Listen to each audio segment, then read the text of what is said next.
नवीन वर्षाची सुरुवात म्हणजे नवे संकल्प, नवा उत्साह, हो ना? पण जळगाव शहरासाठी 2026ची सुरुवात जरा वेगळीच होती. तिथे एक राजकीय कहाणी घडली आणि ती पण काही आठवडे किंवा महिने नाही तर फक्त काही तासात. चला तर मग बघूया नक्की काय घडलं होतं. एक विचार करा, निवडणूक जाहीर झालीये, प्रचार जोरात सुरू आहे, पण मतदानाचा दिवस यायच्या आधीच निकाल जाहीर. कसं शक्य आहे? हेच तर कोडं आहे आणि याचंच उत्तर आज आपण शोधणार आहोत. तर या सगळ्याच्या मुळाशी आहे एक संकल्पना, बिनविरोध विजय. म्हणजे काय? सोप्पं आहे. जेव्हा तुमच्या विरोधात लढायला कोणी उभंच राहत नाही, तेव्हा तुमचा विजय पक्का, मतदानाची गरजच नाही. आणि याच राजकीय खेळीने जळगावचं राजकारण ढवळून काढलं. चला तर मग थेट त्या राजकीय नाटकाच्या केंद्रस्थानी जाऊया, जे साधारण 24 तास चाललं. आणि याची सुरुवात झाली होती नवीन वर्षाच्या अगदी साधल्या दिवशी. ह्या सगळ्या पटावरची पहिली आणि सगळ्यात महत्त्वाची चाल खेळली भाजपने, तीही 31 डिसेंबरच्या संध्याकाळी. तर गोष्ट आहे 31 डिसेंबरची. प्रभाग क्रमांक होता 12B. इथे भाजपच्या उमेदवार उज्ज्वला बेंडाळे विजयी झाल्या. कशा? तर त्यांच्या प्रतिस्पर्धी उमेदवाराने ऐनवेळी माघार घेतली. आणि बस, भाजपचं विजयाचं खातं उघडलं. त्यांच्या घोटात तर जल्लोष सुरू झाला, पण त्यांना जरा ही कल्पना नव्हती की पुढचे 24 तास काय नाट्य घेऊन येणार आहेत. आता येतोय कथेचा मुख्य भाग. 1 जानेवारी.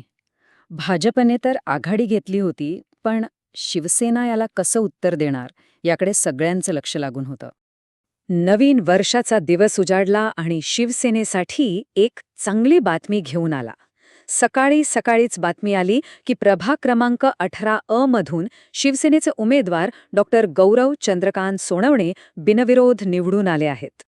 पण थांबा, ही तर फक्त सुरुवात होती.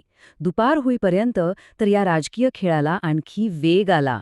शिवसेनेचे मनोज सुरेश चौधरी यांनी प्रभाग क्रमांक 9A मधून विजय मिळवला.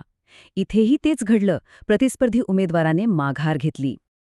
आणि मग शिवसेनेने दिला तिसरा धक्का. या विजयांच्या मालिकेत भर पडली प्रभाग 9B ची. तिथे शिवसेनेच्या प्रतिभा गजानन देशमुख यांचाही विजय निश्चित झाला. म्हणजे एका मागोमाग एक 3 धक्के. फक्त एका दिवसात 3 जागा. शिवसेनेच्या या राजकीय डावपेचांनी सगळ्या शहरात एकच खळबळ उडवून दिली. खरंच ही एक खूप मोठी आणि वेगवान खेळी होती. हे बघा, हे स्कोअर कार्ड. सगळा हिशोब अगदी सरळ आहे.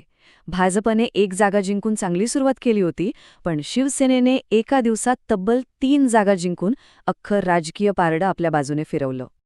आता ह्या राजकीय डावपेचानंतर आपण त्या भावनिक क्षणांकडे वळूया. ह्या विजयानंतर शहरात जल्लोष कसा साजरा झाला ते पाहूया. विजयाच्या बातम्या धडकताच कार्यकर्त्यांनी गुलाल उधळायला सुरुवात केली. जय भवानी, जय शिवाजीच्या घोषणांनी तर सगळा परिसर दणाणून गेला होता. खरं तर नवीन वर्षाच्या पहिल्याच दिवशी मिळालेली ही भेट शिवसैनिकांसाठी खूप मोठी होती. चला, आता या विश्लेषणाच्या शेवटच्या टप्प्याकडे येऊया. ह्या एकामागोमाग एक झालेल्या बिनविरोध विजयांचं व्यापक महत्त्व काय आहे याचा विचार करूया.